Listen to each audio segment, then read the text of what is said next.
আমরা আল্লাহর কসম করে বলছি, যদি বাংলাদেশের তাওহীদি জনগণ একটাবার জেগে ওঠে, এর আগের মানুষরা তো পালানোর পথ পেয়েছে, আপনারা কিন্তু পালানোর পথে পাবেন না ইনশাআল্লাহ।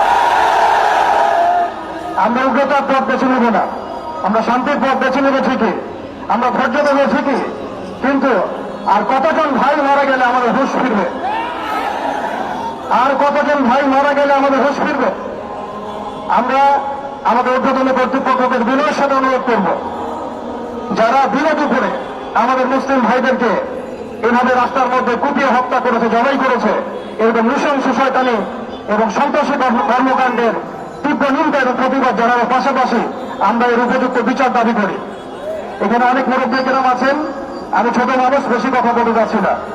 আমরা একটা দাবি উত্থাপন করতে চাই, বাংলার জমিন শান্তির জমিন। এই শান্তির জমিনে যদি কেউ উগ্রতা প্রদর্শন করতে চায়, আল্লাহর কসম করে বলছে আমরা হাতে হাত ধুয়ে বসে থাকবো না।